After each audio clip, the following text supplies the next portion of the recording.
76व्या शाहू महाराजांच्या यात्रेनिमित्त जे मैदान हिंद केसरी आयोजित केलं होतं, आमची देवस्थान कमिटी असेल, आमचे मठाधिपती सुंदरगिरी महाराजांच्या मार्गदर्शनाखाली विशेषतः चेअरमन रणधीर जाधव, सर्व विश्वस्त आणि सर्व आमच्या कुशेगावातील जी यात्रा कमिटी होती, बैलगाडी कमिटी, त्यांनी गेली 15 दिवस अहोरात्र कष्ट करून मैदान उभं केलं होतं.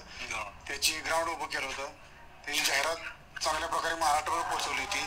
तुम्ही सगळ्यांनी मीडियानं चांगलं त्याला कव्हरेज दिलं होतं आणि 8:15ला मैदान चालू झालेलं आपलं 4:15ला 100 फेरे पूर्ण केले होते आपण. आमच्या जी पंच कमिटी असेल, आमची यात्रा कमिटी असेल, सर्वांनी चांगलं आणि तुमच्या बैल मालकांनी सहकार्य केलं. परंतु जे सेमीफायनलचे राऊंड झाले त्यावेळेला पहिले 3 राऊंड झाल्यानंतर 4था राऊंड जेव्हा झाला त्यावेळेला 4थ्या राऊंडच्या अगोदर जे स्टेजच्या बाजूचं जे होतं हे टॉवर होता तो ढासळला.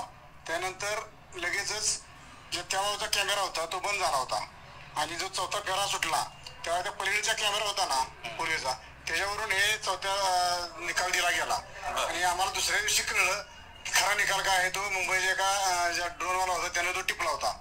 त्याने दुसऱ्या दिवशी तो त्याच्या व्हिडिओ टाकला. त्यानंतर आम्हाला कळलं. त्यानंतर आम्ही हे जे आता जे बैल मालक आहेत 4 नंबर फेऱ्यात ज्या सलग एकत्र दोन्ही गाड्या सेम आल्या आहेत, व्हिडिओ दिसते आम्हाला त्याच तावरे रायगावची गाडी आणि देशमुखांची बावधनची गाडी, ही आज आम्हाला दुसऱ्या दिवशी कळलं. त्यानंतर मग आम्ही त्याच्याविषयी दिलगिरी व्यक्त केली आणि दोघांना बी आम्ही या ठिकाणी ढाली देण्याचा निर्णय घेतला आणि आज त्यांचा आम्ही मठाधिपती जास्त सत्कार या ठिकाणी केलाय.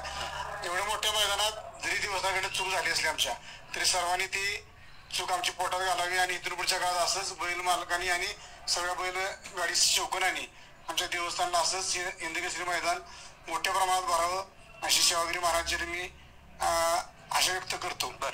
मला सगळ्यात महत्वाचं काय वाटतंय ते कबूल करतात चूक झाली आणि चूक झाल्यानंतर सुधारणा ही खूप मोठी गोष्ट आहे.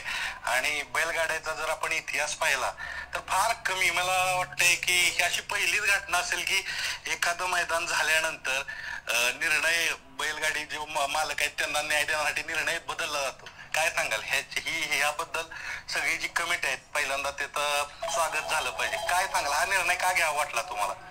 एखादा बैल मालक किंवा बैलगाडी असतो तो रात्रंदिवस त्या बैलांना जपत असतोय. त्यांच्या घरातल्या मुलांचा किंवा सगळ्यांचा त्याच्यावर जीव असतोय सगळ्या आणि जगाने सगळं बघितलेलं आहे. आता सगळं पारदर्शक आहे, ड्रोन आहे, मीडिया बघते, सगळी दिसते सरळ सरळ. म्हणलं आपण ते चुकीचा निर्णय घेणं आमच्या देवस्थान कमिटीला आवडत नाही सगळ्यांना.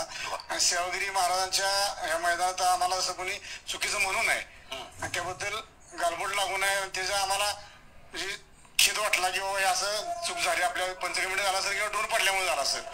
म्हणून आम्ही बाबा ज्या खरं मैदान ज्यांनी जिंकले, ज्याने त्याचा नंबर आला त्या 2 गाड्यांचा, त्यांचा योग्य इथे सत्कार केलाच पाहिजे असं आमची भावना आहे. म्हणून त्यांनाही बोलून घेऊन सत्कार केला.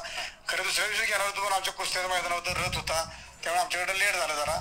आणि इथून पुढच्या काळात अशा घटना घडणार नाही याची मी दक्षता घेतो.